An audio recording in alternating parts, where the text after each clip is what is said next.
Well, we're on to the final part of the show, and it's the Dark Horse picks with Jay Kaplan for the Rocket Mortgage Classic. You just said to me, let's get through these.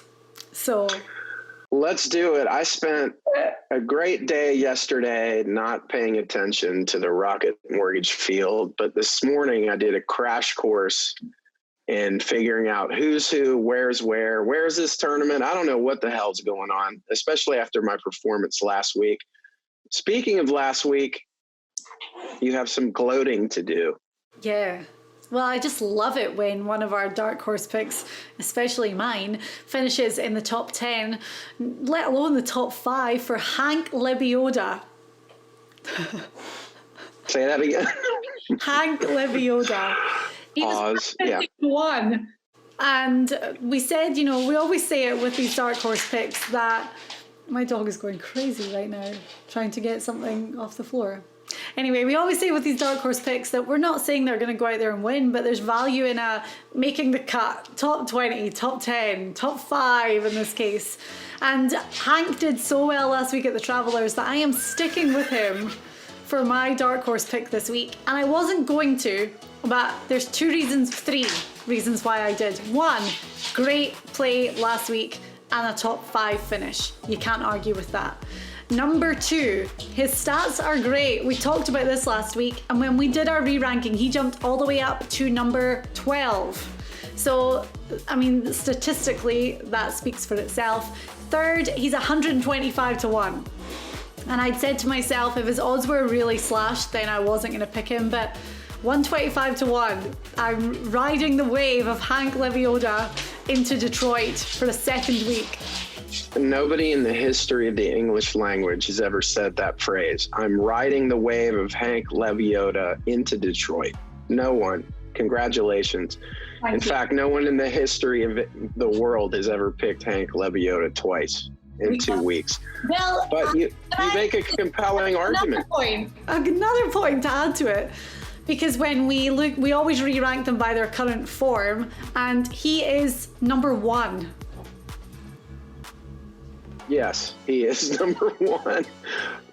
He wasn't in our re-rank, but his numbers, look, I think with me, I always look at Vegas because they always have a good idea of who's going to play well. Yeah. I'm shocked that he's 125 to 1. Same. I really am.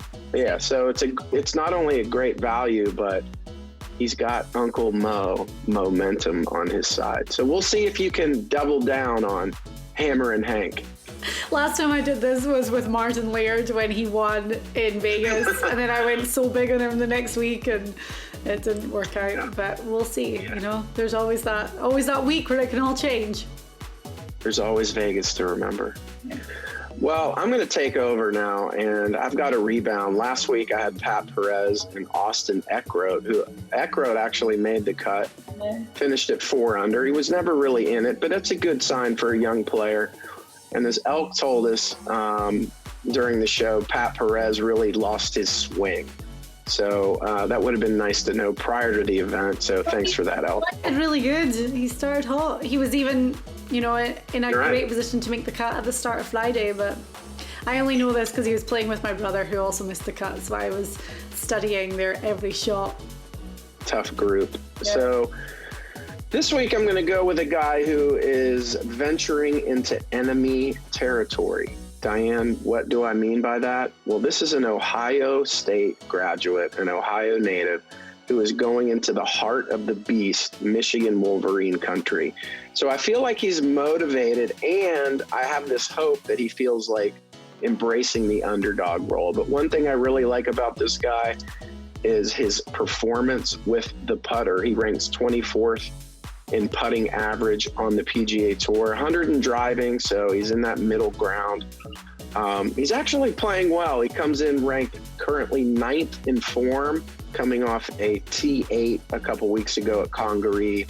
He's a veteran. He's not going to be bothered by the crowd rooting against him, and they're clearly going to be rooting against his Buckeye driver cover. This week, Dark Horse pick number 1, taking it to the Wolverines is Ohio State Buckeye Ryan Armour. Ryan Armour at 125 to 1. So same odds as Hank. And as you say, he's playing good. That finish really boosted him up when the finish at Congaree. But he's in this position too where he's 135 in the FedEx Cup standings. So he has to go all out to try and make it into that 125 by the time playoffs roll around. Yeah, and that's our theme this week, right? Who's motivated by hovering around the numbers, right? So 125 is the number. As you mentioned, he's at 135. So another good performance for him would go a long way to set him up to make a run to the playoffs, which leads us to pick number 2, yes, who is also playing well. And he's even coming in hotter than Ryan Armour. He comes in ranked 4th in form. Good driver off the tee. Struggles a little with the flat stick, but I love the way this guy is playing. He was actually the Thursday leader in Hartford at 7 under. Finished at 4 under, so he did struggle. But we always talk about this guy in our pre-production meeting, and especially this week. He came up as a possible sizzler. We even talked about him being a top 10 guy. We realized we were sort of talking out of our minds with the top 10. Sizzler would have made sense. When they didn't take him, I looked at 140 to 1, 144th on the FedEx Cup rank. That fits right into our wheelhouse this week. And he is playing very good golf. Second dark horse pick, Satoshi Kodaira. he looks very cool as well. He's got that long hair that sticks out underneath his hat. I always look at him and I'm just like, he looks like a cool dude. And 144 in the FedEx Cup standings, so he really needs something big to happen. So this week in Detroit, then the following week, the John Deere. These guys are going to capitalize on the fact that some of the big names will not be playing because they're thinking about the Open Championship. And Kodaira is in that position where he has to go all out. He's got no choice. I'm going to make a bold statement. He's going to be the highest finishing Japanese player in the field this week. And I'll let you talk about who the other guy is in the field. He's part of our top 10, so... Yeah, that's right. So I'm going to say Kodaira in a head-to-head matchup, particularly on Thursday and Friday when he knows he's got to make that cut. So I'm going to go Kodaira versus Matsuyama this week in my bet. Oh, okay then. 140 to 1, as you said. So our three dark horses this week are Hank Lebioda, Ryan Armour, and Satoshi Kodaira. So. Yep. Okay. Oh, God. Right, Jay, thank you very much. Have a great week, and we will be back next week to talk about the John Deere Classic.